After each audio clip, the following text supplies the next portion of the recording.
Jessica Miller counted the bills in her worn leather wallet, the way someone counts breaths during a panic. Slowly, carefully, hoping the numbers would change if she stared long enough. They didn't.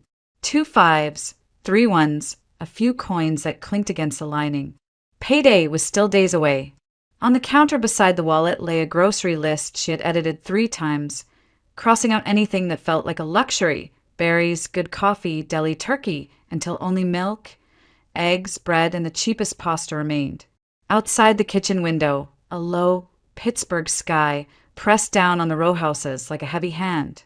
"Jess, you ready?" Michael's voice came from the hall, warm and expectant, already laced with the soft apology he saved for anything involving his mother. He stepped into the doorway, buttoning his coat, cheeks pink from the cold, hair still damp at the temples. "If we want to miss traffic on Bigelow, we should go." She tucked the wallet into her bag and closed the list inside a drawer. "Yep." The word came out even. Practice had taught her how to round off the edges. "Mom's been calling since 8, he added, a quick smile as he patted his pockets for keys. She sounded tired this morning. I think a good cake would cheer her up. There it was. The cake. The unspoken tax on their visits. Jessica smoothed a curl behind her ear and forced her shoulders to loosen. "Giant Eagle?" she asked, though she knew the answer. "Market District on Liberty," he said, brightening. "They have that chocolate torte she loves. The one with the glossy top." She thought of the glossy top and the glossy price, a little marquee of numbers that would swallow both of her 5s and then some. "Sure," she said, and wished the word felt less like surrender. They drove through Bloomfield, past brick storefronts and narrow stoops, where the morning hadn't quite begun. The wipers squeaked across a windshield misted with low drizzle, and the radio murmured something light that didn't match the pinch in Jessica's chest. Michael drove like he always did on days they saw his mother, carefully, with a kind of focused hopefulness, as if keeping the car steady might keep everything else steady too. "How's the budget looking?" he asked softly at the light, and she felt the niceness of the question and the weight of it balance on the same pin. "We're fine," she said. Another even word. She glanced at him, took in the familiar kindness of his profile, the stubborn optimism. He was a good man. He had always been a good man.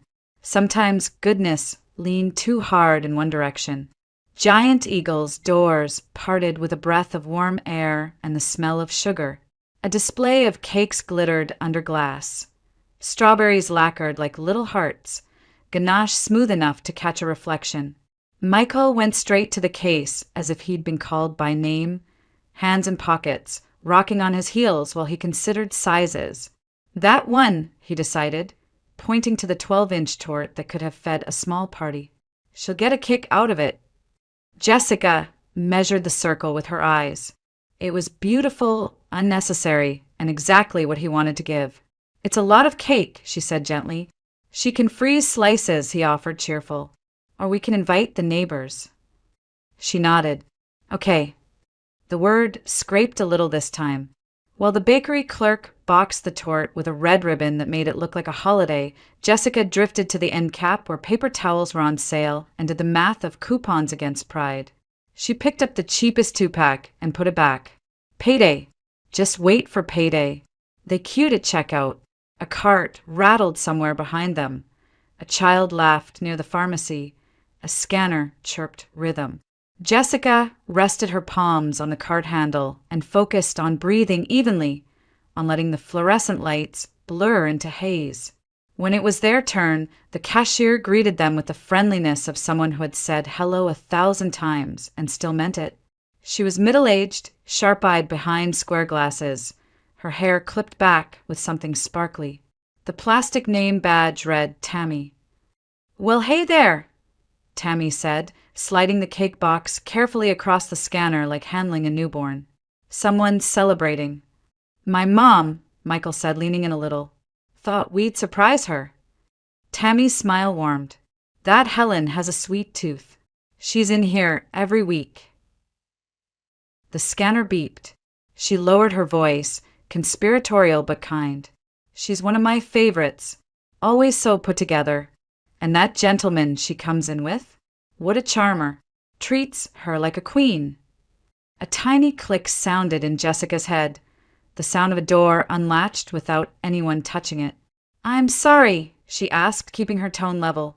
Tammy didn't notice the shift. She was still in the gentle glide of small talk. "She's just lovely. The coat, the hair, the perfume, like a Sunday matinee star. And he's always telling jokes, paying with that gold card, tipping the baggers like it's Christmas." She winked. "Goals, if you ask me." Michael's smile didn't falter, but it paused. "My mother, Helen Miller?" Tammy said.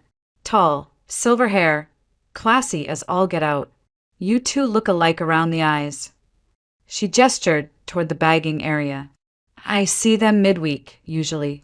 They pick up the nice things. Imported cheese, the good coffee, those little jars of jam with the checkered lids. I keep meaning to ask what brand of perfume she wears." The register spat out a total that landed heavy. Jessica reached for her wallet on reflex, then remembered and let her hand fall. Michael had already produced his card, the strip of receipt paper unfurled like a ribbon. "Hope she enjoys her cake," Tammy said, tearing the receipt with a crisp snap. "Give her my best." "Thanks," Michael murmured. His voice sounded normal. To anyone else, it would sound normal. Jessica knew the exact degree by which it wasn't. They walked out into air that smelled faintly of rain and car exhaust.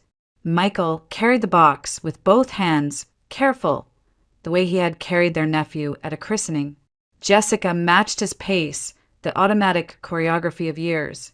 The automatic ended at the curb. "She must be mistaking her for someone else," Michael said as they reached the car, aiming for lightness and missing it by an inch. "Maybe," Jessica said. She opened the passenger door and sat, bag on her lap, hands on the zipper as if it could keep something closed inside her. In her mind, the picture Tammy had sketched hung there like a framed photograph. Silver hair, the mink, the perfume, a man with a gold card and a laugh that turned heads. She tried to hang beside it the picture she already knew by heart. Helen in a faded sweater, Helen with tremor-soft hands, Helen saying the heat bill would eat her alive, Helen sighing into the phone about the weight of being alone. The two frames would not sit straight together. Michael set the cake on the back seat with reverence and slid behind the wheel. He started the engine, then didn't shift out of park. "She's been lonely," he said, as if offering a rebuttal to a courtroom no one else could see. "It would be nice if she had friends." "It would," Jessica said. "She would not tell me," he added after a beat, and the double negative strained in the air between them until it thinned into silence. They pulled out onto Liberty Avenue, past the street where the florist stacked buckets of chrysanthemums in chalky colors. Traffic moved slow, a line of brake lights threading toward the strip. Michael hummed under his breath, the tuneless sound he made when he wanted the inside of the car to feel ordinary. Jessica watched rain bead on the side mirror and run in narrow trails, each drop finding its own path and then, inevitably, merging with another. She told herself not to jump to conclusions. She told herself that Tammy might be wrong, that memory played tricks, that kind cashiers knit patterns out of coincidence. But the word gentleman tugged at her, and gold card, and the way the cashier had said every week, like a bell tolling in rhythm with their budget. A study in opposites. The pantry at home with its rows of store-brand labels, the image of imported cheese and little jars of jam with checkered lids. Michael turned on to Bigelow. "Mom's going to love this," he said, and he looked at her as if asking for permission to believe it. "She will," Jessica said, because she didn't know what else to give him. She watched the city rise and fold around them, the bridges and the brown river and the soft hills holding neighborhoods like cupped hands. Somewhere in that wide gray morning, something small inside her shifted from wish to doubt. It wasn't loud. It didn't need to be. It sat down quietly in the passenger seat beside her and buckled in. Jessica excused herself from Michael with a quick smile, murmuring something about needing the restroom before they got back on the road.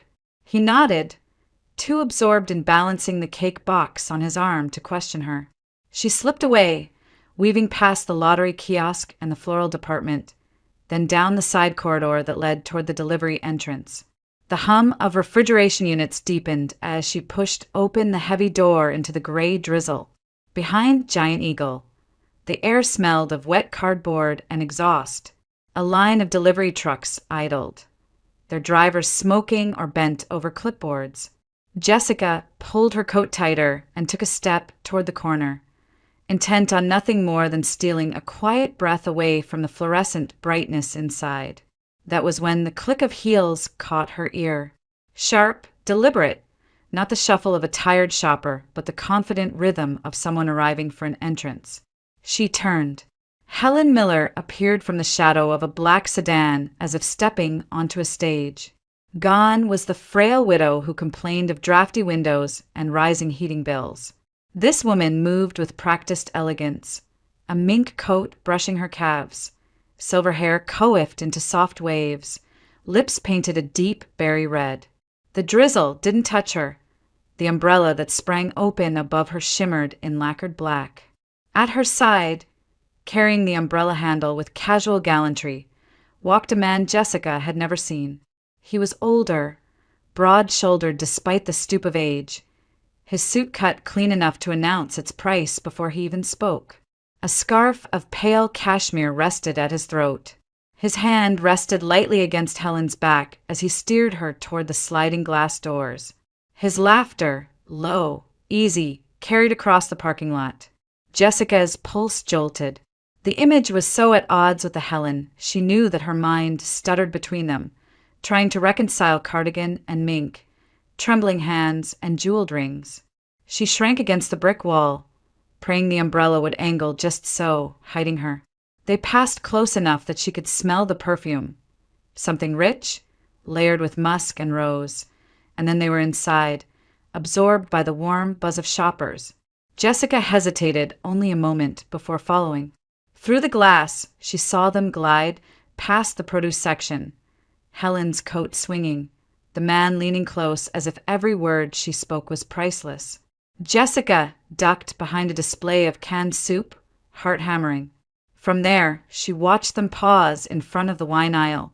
He reached for 2 bottles without hesitation, Bordeaux reds with labels she recognized only from glossy magazines. He added imported cheese, prosciutto wrapped in butcher paper, chocolate truffles in a gold box. Each item landed in the cart, like punctuation. At the register, he drew a sleek black card from his wallet, the kind that bent light differently, metal rather than plastic. The cashier's smile widened. Jessica's stomach sank as the total flashed, more than her family spent in a week. The man signed without glancing at the amount, his pen stroke bold, a signature of entitlement. Helen laughed at something he whispered, tilting her head back in a way Jessica had never seen.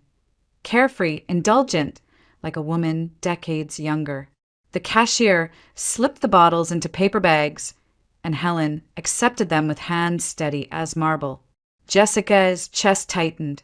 The sound of her own heartbeat filled her ears, too loud for the quiet hum of the store. She gripped the cart she had abandoned near the soup display until her knuckles blanched. This wasn't misremembered kindness from a cashier.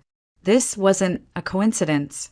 This was her husband's mother, parading through Giant Eagle in furs and perfume, treated like royalty by a man whose very posture announced money.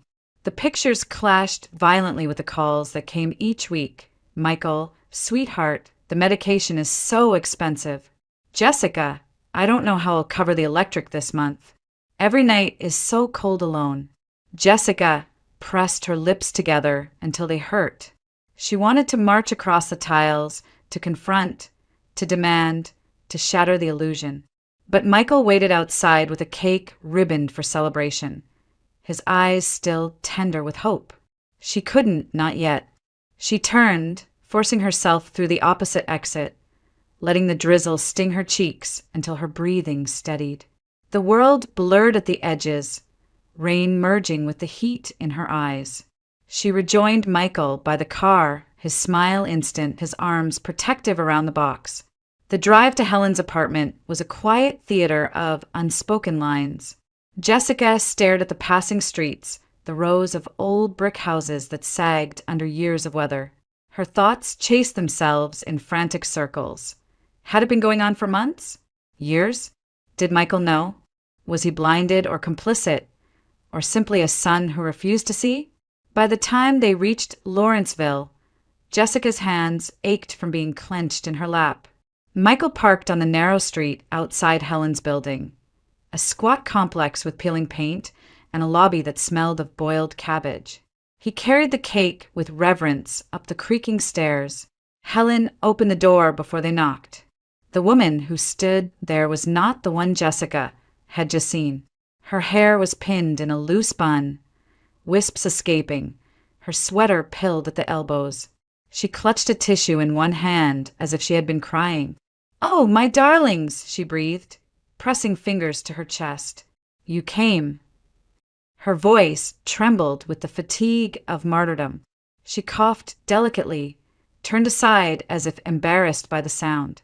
The air in the apartment smelled of mothballs and reheated cabbage rolls. A single bulb cast a yellow gloom. Michael's face softened instantly. "Mom, you should be resting." Helen waved a dismissive hand. "Resting, fretting, it's all the same when you're alone." The nights stretch on, so long, she dabbed her eyes with the tissue, then brightened weakly at the sight of the cake. "Oh, Michael, you shouldn't have spent on me." Jessica stood at the threshold, her gaze darting between the frayed carpet underfoot and the memory of mink brushing against marble tile. The contrast was so sharp it felt cruel. Helen lowered herself onto the couch like a frail heroine in a melodrama, sighing about aches, about medicine, about solitude. And Jessica, silent, carried the vision of imported wine and gold cards in the back of her mind, where it throbbed like a secret wound. The apartment was quiet except for the faint hum of the radiator kicking on and off. Jessica lay awake beside Michael, staring at the shadows that stretched across the ceiling. Her husband's breathing was steady, softened by sleep. Every rise and fall of his chest seemed to widen the distance between them. She turned on her side, pressing her knees toward her stomach, as if curling tighter might shrink the images replaying in her mind. Helen's mink coat glistening under the supermarket lights, the perfume that had clung to the air, the way she laughed beside the well-dressed man who carried himself like Pittsburgh belonged to him.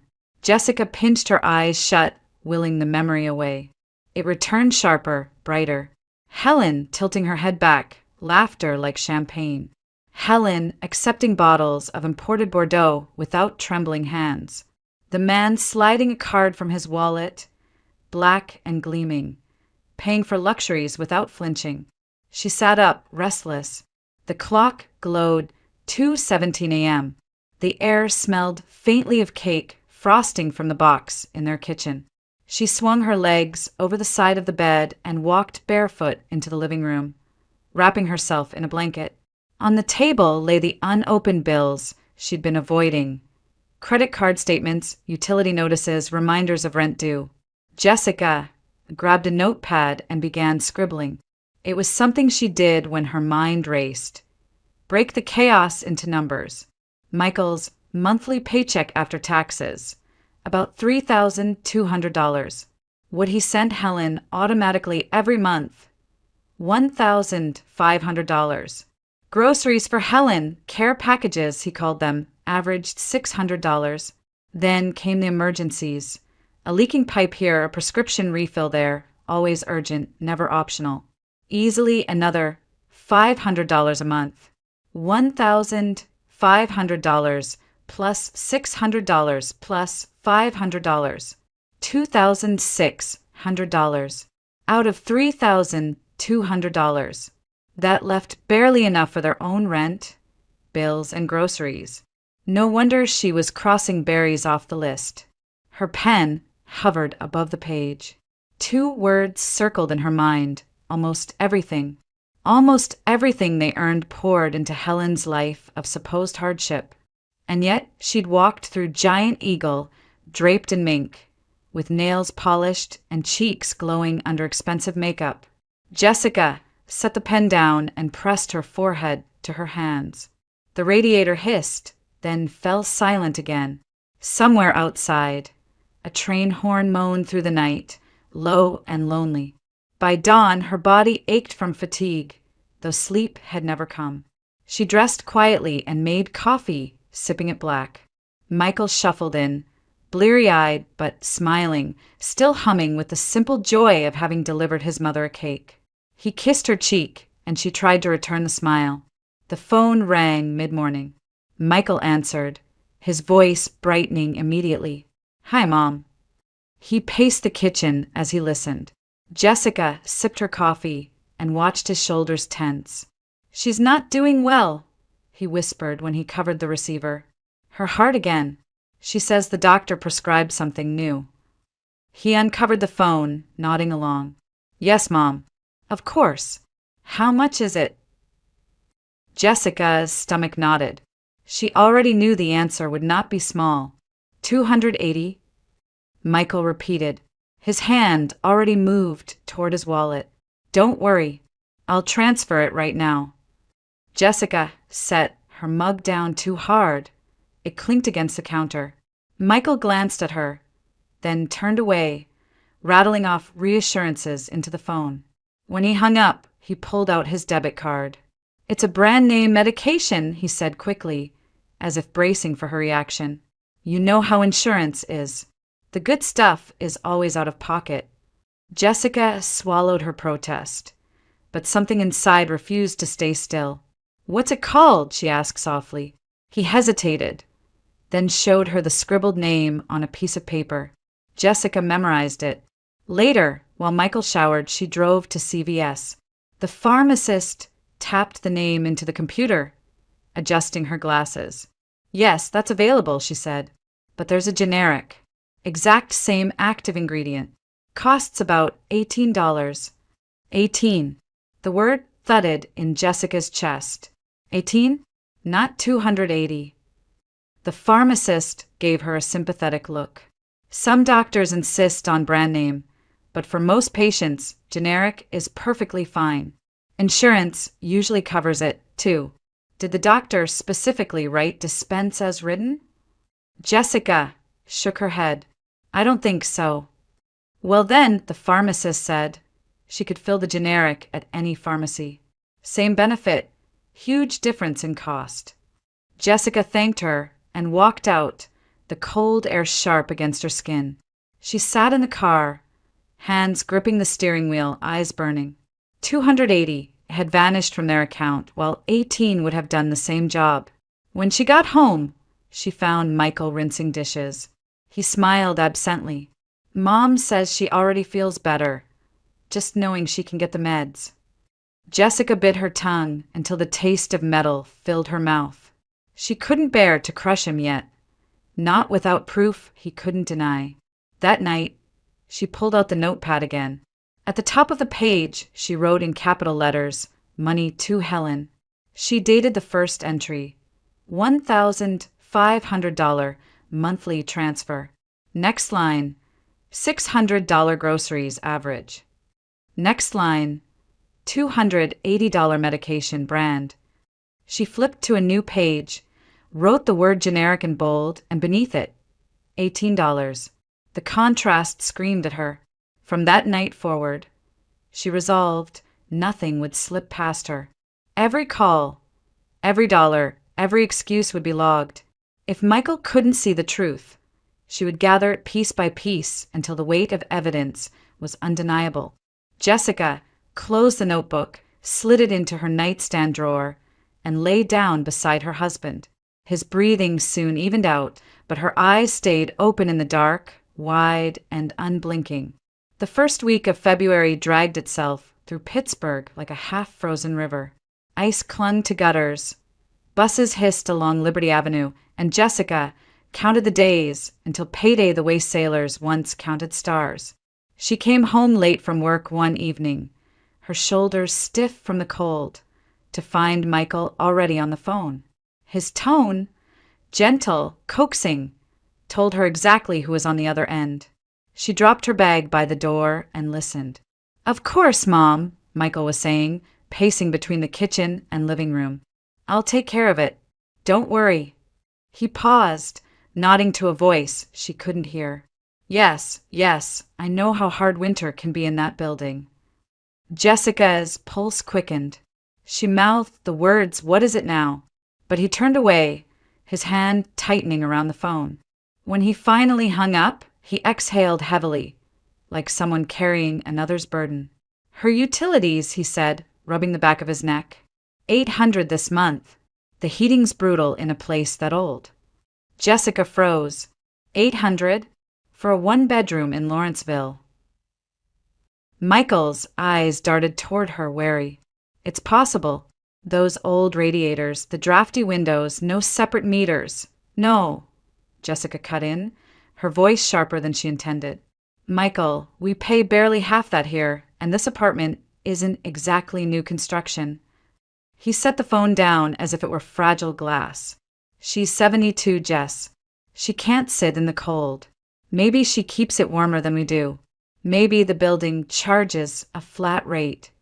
Jessica inhaled slowly, fighting to steady herself. $800. The number scraped across her mind like metal against stone. She imagined the receipt book already bulging with entries. $1,500 transfer, $280 medication, and now this. Her pen itched to write the next line. She's lying, the thought pulsed, but she swallowed it back. Saying it out loud would split something she wasn't ready to break. Instead, she forced her tone softer. "Do you know if she showed you the bill?" Michael hesitated. "She doesn't need to show me. She wouldn't make something like that up." Jessica almost laughed. The sound would have been bitter. She remembered the mink coat swinging under supermarket lights, the perfume that lingered like smoke. She remembered imported wine tucked into paper bags while Helen played the pauper at home. Her husband's faith in his mother was a wall she couldn't climb. "Okay," Jessica whispered, nodding. "If you think it's right." Michael relaxed, relief softening his features. He kissed her cheek in gratitude, oblivious to the storm he had just left raging inside her. "You're the best," he murmured. That night, Jessica opened her notebook after he fell asleep. She added a new line in neat block letters.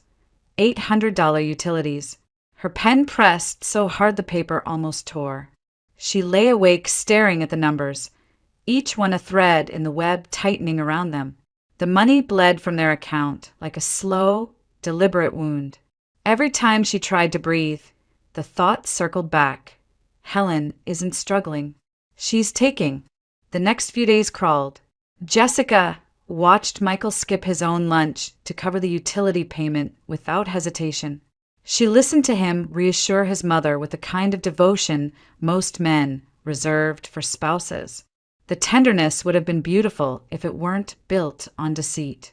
At work, she found herself distracted, her mind replaying scenarios in which she demanded proof, held the bill in her hand, circled the lie in red ink. In each daydream, Michael's face crumpled, not at his mother's deception, but at Jessica's audacity to accuse. The fear of that look kept her silent, but silence did nothing to cool the fire inside.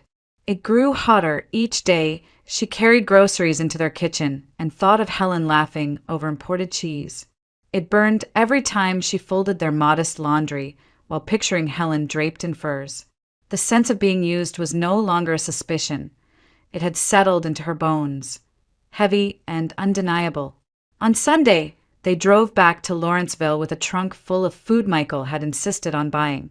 Jessica carried the bags up the stairs, her arms aching, and watched Helen greet them at the door. The woman wore the same pilled cardigan, her hair pinned loosely, her eyes moist as she murmured about the cold draft in her apartment. $800, Jessica thought, staring at the flimsy curtains pulled across the windows. $800 for a performance. Helen pressed a hand to her chest, thanking Michael with dramatic fervor. She dabbed at her eyes with a tissue, complaining softly about the weight of loneliness, the burden of bills, the cruel winter.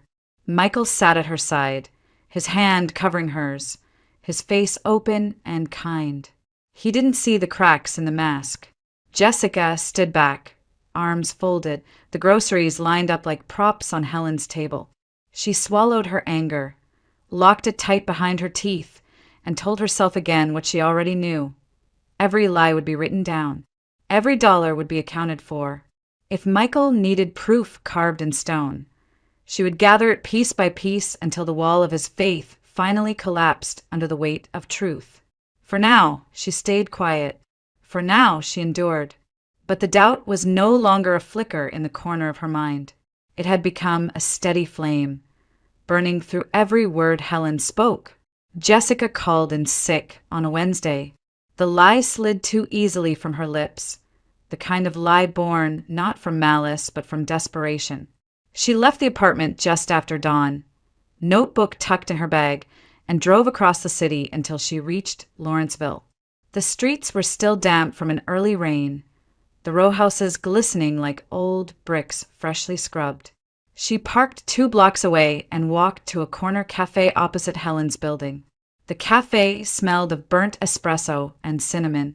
Jessica ordered the cheapest coffee on the menu and claimed a window seat. From there, she had a clear view of Helen's front door. Minutes stretched. Jessica sipped the bitter coffee and tried not to fidget. She felt half like a detective and half like a trespasser in her own family. What if Helen really was struggling and Jessica was building monsters out of shadows? But the images of mink, perfume, and imported wine wouldn't leave. At 10:47, the building's front door creaked open.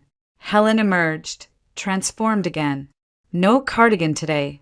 Instead, a cream-colored cashmere coat, silk scarf tied neatly under her chin, hair styled in a way no cheap apartment mirror could accomplish.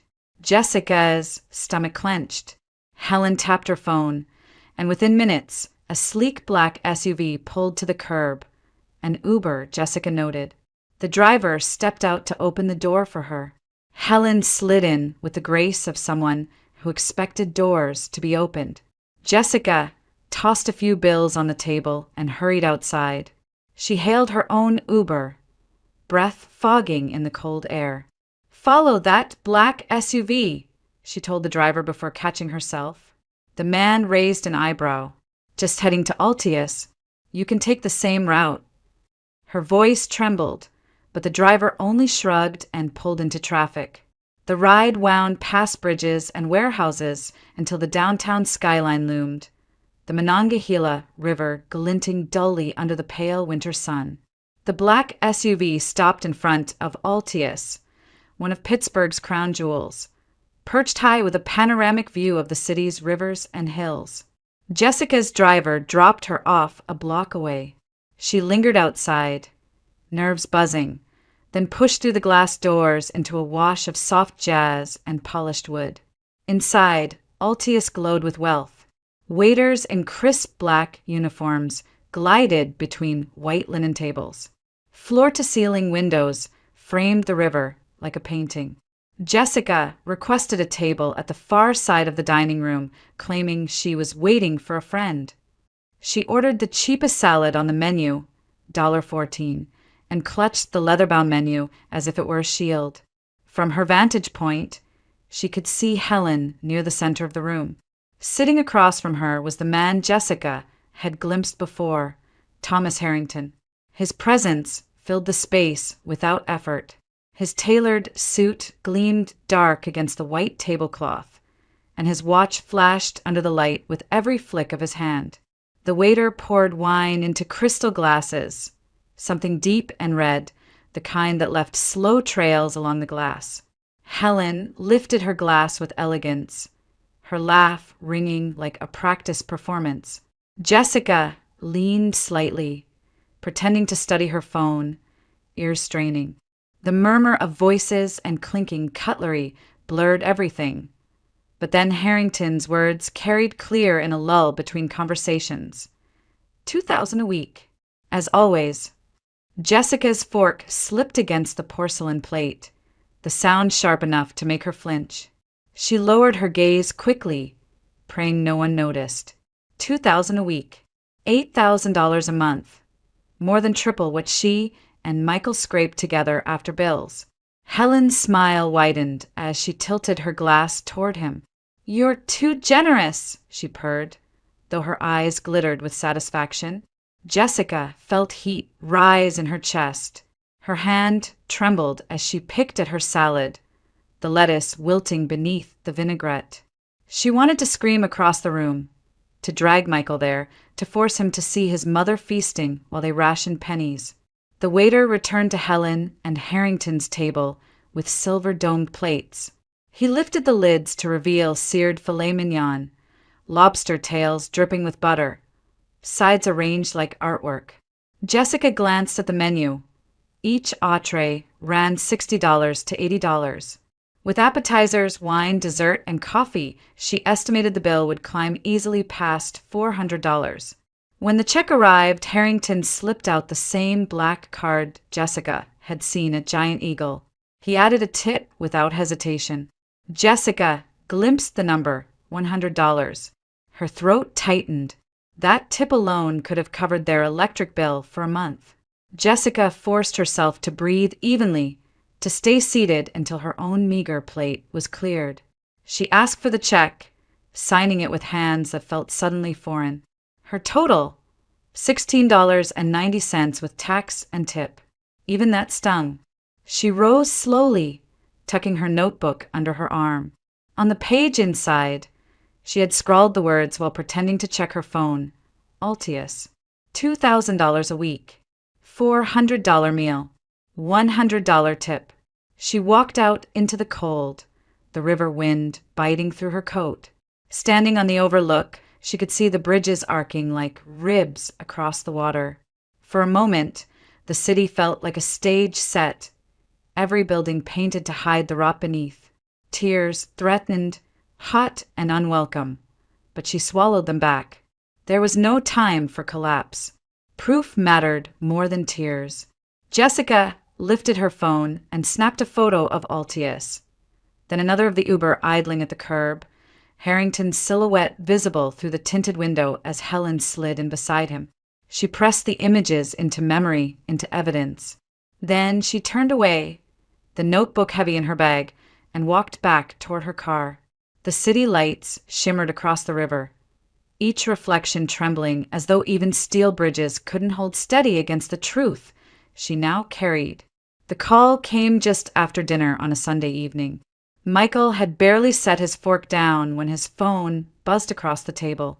He answered without hesitation, his voice softening the instant he heard his mother's name on the line.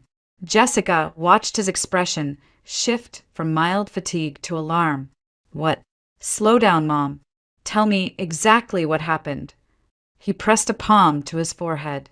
The bathroom pipe burst, flooded into the neighbor's apartment. His chair scraped back from the table. $4,000 in damages. Jessica felt her stomach sink. $4,000. It was the kind of sum that could unravel them completely. Michael covered the receiver and turned to her, panic in his eyes. She says water poured down into the unit below, the neighbors demanding immediate payment for repairs. She doesn't have it. Jess, I'll transfer the money tonight. Her fork clattered onto her plate. Michael, wait. You're going to send thousands of dollars without even seeing it. She wouldn't make this up, he shot back, voice tight. She sounded terrified. Jessica steadied her breath. All the more reason to check. If the pipe really burst, there should be water everywhere. Let's drive over. Tonight. He hesitated, torn between loyalty and reason. It's late. So is wiring $4,000 you can't spare, she countered. The silence stretched. Finally, Michael grabbed his coat. Fine, but only so she doesn't panic. They drove through streets slick with melting snow, the city lights casting fractured reflections on the wet asphalt. Michael's jaw was clenched, hands gripping the wheel so tightly his knuckles whitened. Jessica sat rigid in the passenger seat, clutching her notebook as though the weight of proof alone could keep them from sinking. When they reached Helen's building, the hallway smelled of boiled cabbage and disinfectant, same as always. Helen opened the door before they knocked. Her face was a mask of anguish, eyes red-rimmed, tissue clutched in one hand. "Oh, thank God!" she cried, pressing a hand to her chest. "It was a disaster. Water everywhere. I don't know how I'll ever pay Mr. Donnelly downstairs. He's threatening to call a lawyer." Jessica stepped past her without a word and walked straight to the bathroom. She flipped on the light. The linoleum gleamed. The tiles were bone dry. Not a drop of water on the floor. No warped wood. No damp towels. The air smelled faintly of lavender cleaner, not mildew. Her pulse pounded as she crouched to examine the pipes under the sink. Shiny intact. No sign of a wrench ever touching them. Behind her, Helen's voice wavered from the living room. "I cleaned up as best I could. You wouldn't believe the mess." Jessica straightened slowly. "Michael," she called, her tone sharp. "Come look." He appeared in the doorway, confusion shadowing his face. His eyes swept over the spotless room, the pristine walls. "Mom, where's the damage?" Helen wrung her hands. I scrubbed for hours. You know how quickly I can get things tidy." Jessica bit back a bitter laugh. "A burst pipe doesn't vanish with scrubbing. The floor would be soaked, the walls stained, and if it leaked into the apartment below," she spun toward Michael. "Let's ask the neighbor." Helen flinched. "That's not necessary," but Jessica was already moving. She marched down the stairwell, her footsteps echoing. Michael followed, reluctantly, torn between mother and wife. On the floor below, she knocked on the first door she found. A middle-aged man in sweatpants and slippers answered, blinking at them. "Evening." "Sorry to bother you," Jessica said evenly. "I'm Jessica Miller, upstairs visiting Helen. She said there was flooding from her bathroom into your unit. Did you notice any water damage?" The man's brows furrowed. "Flooding? No. Everything's fine down here. Haven't seen a drop." Jessica exhaled slowly. "Thank you." He gave them a puzzled nod and closed the door. Michael stood frozen in the hallway, his face pale. Jessica could almost see the gears grinding, the unthinkable possibility trying to force its way into his mind. Back upstairs, Helen clutched her tissue like a prop, but her performance was faltering. "Perhaps Mr. Donnelly is too proud to admit it," she whispered. "You know how people are."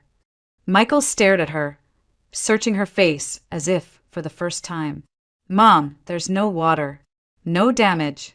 The neighbor doesn't even know what you're talking about." Helen's eyes darted between them, the mask slipping. For a heartbeat, Jessica saw something raw. Panic, not frailty. Michael's voice cracked. "Why would you lie?" Helen pressed a trembling hand to her temple. "I was desperate. The bills keep coming, and Thomas hasn't been as generous lately. I thought—" She stopped, realizing she had said too much. Jessica's chest tightened at the slip. She didn't push. Not yet. Michael lowered himself into a chair as though the weight of the building had collapsed onto his shoulders. His mother's deception hung in the stale air, heavy and undeniable. For the first time, Jessica saw doubt flicker in his eyes, faint but real. The foundation of blind faith that had anchored him for so long had begun to crack. Jessica closed her notebook, her pen still warm in her hand. The evidence was no longer hers alone. The living room was silent except for the faint tick of a wall clock and the hum of traffic outside. Jessica sat forward on the couch, her notebook balanced on her knees. Michael sat beside her, hands clasped so tightly his knuckles shone white. Across from them, Helen perched in her armchair, shoulders draped in a shawl, tissue crumpled between her fingers. Jessica opened the notebook slowly, the pages fanned like a ledger of secrets. "I've been keeping track," she began, her voice steady though her pulse thundered in her ears. "Every dollar that's left this apartment for the last year and a half." Helen's eyes flickered, her lips parting in a soft gasp. Jessica, really, this is unnecessary. Michael raised a hand, his gaze locked on his wife. Go on. Jessica flipped to the first page. 1,500 every month. Automatic transfer. She turned a page. 600 average for groceries. Packages, special items. Things you insist you can't afford. Another page turned. 500 here, 400 there, emergencies. Always urgent. Always now. She held up the notebook so Michael could see the neat columns of dates and numbers. Do you realize, Michael, we've given her over $70,000 in less than 2 years? Michael's breath caught. His eyes darted to his mother, searching for denial, for explanation. Helen dabbed delicately at her eyes. And every penny of it was survival. Medicine, heat, rent. You know how cruel winters are in this city. Jessica's hand shook, but she pressed on. She slid a photograph across the coffee table. This was Tuesday. Altius. You and Thomas Harrington. Filet mignon, lobster, Bordeaux. The bill was more than $400. I saw him tip $100 like it was pocket change. Helen flinched, her fingers tightening around the tissue.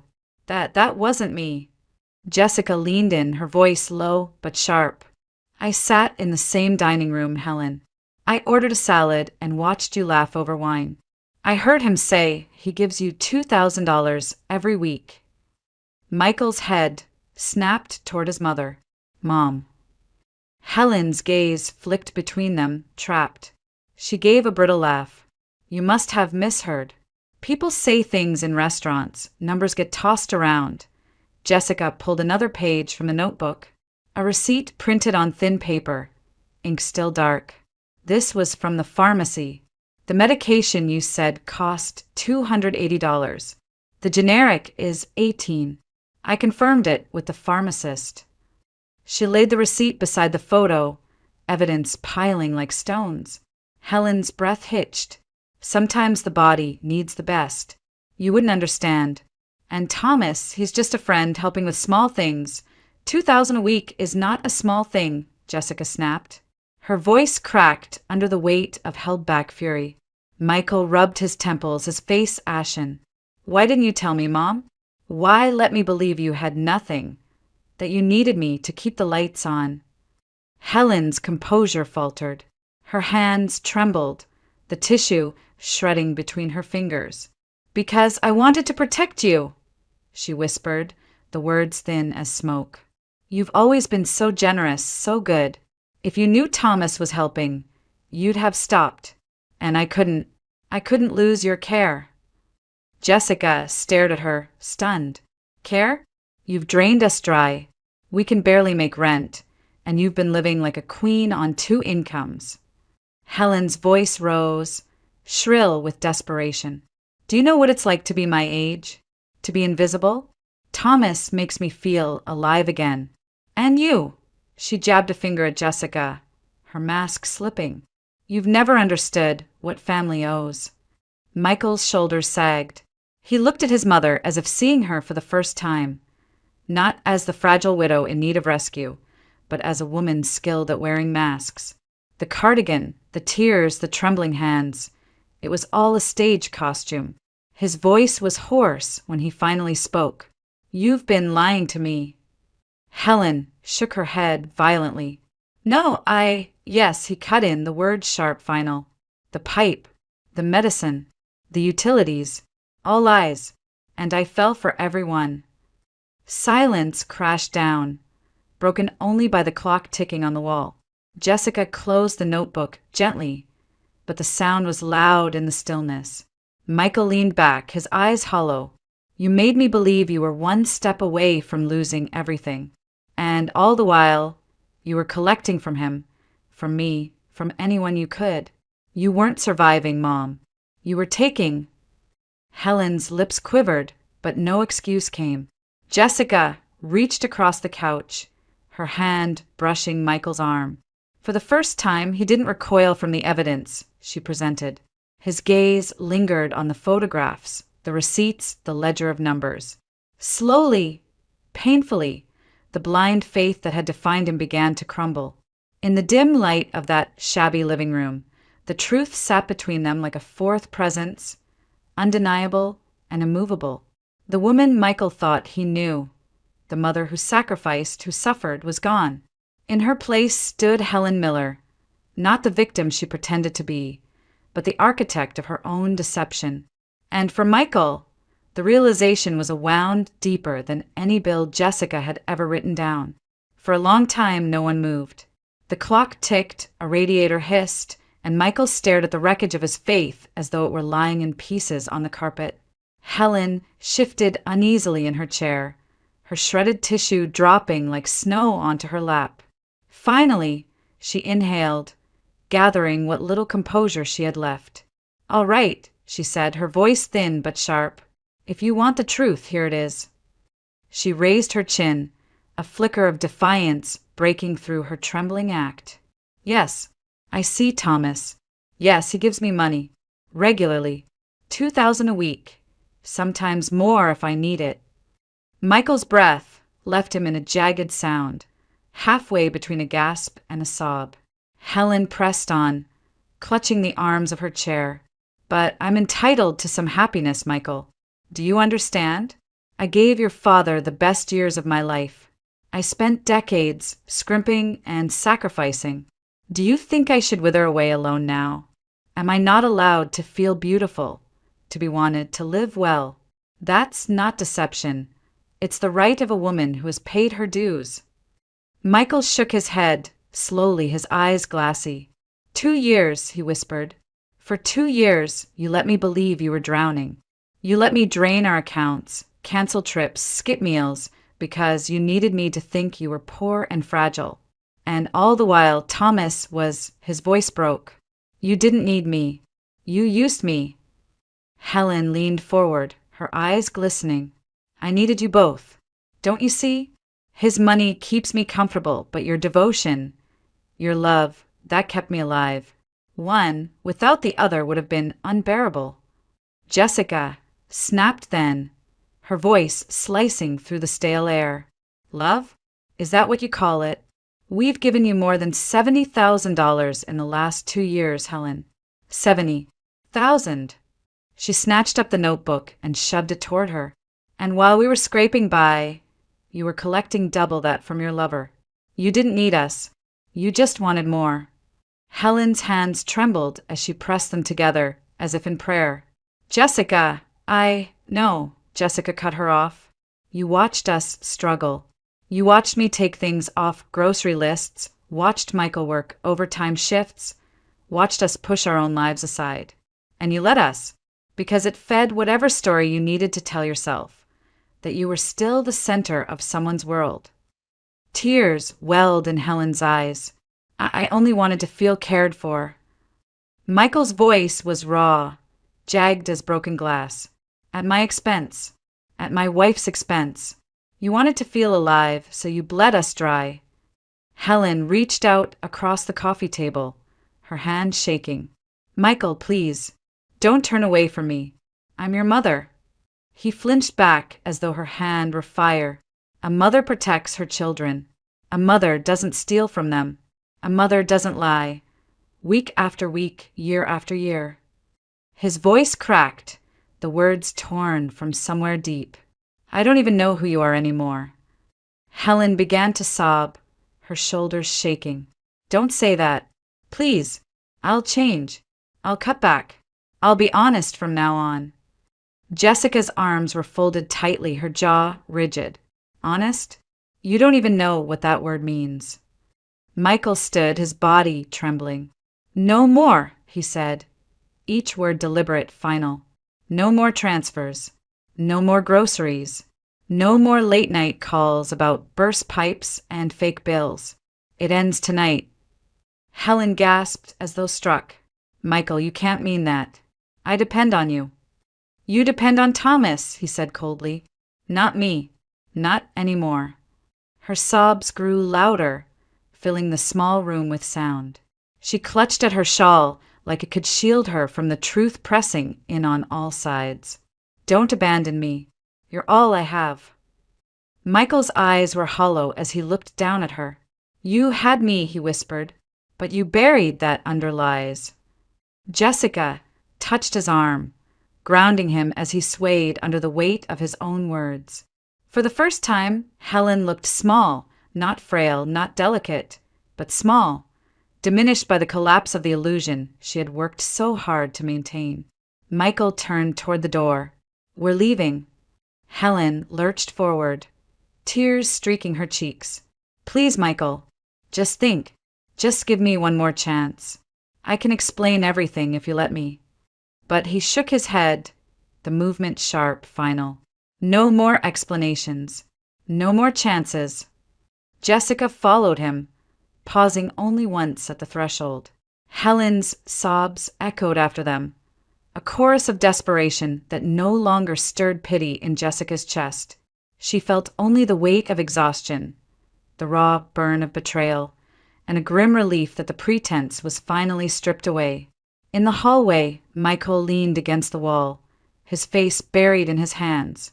His body shook, though whether from grief or fury, Jessica couldn't tell. She slipped her hand into his, holding it firmly until his breathing slowed.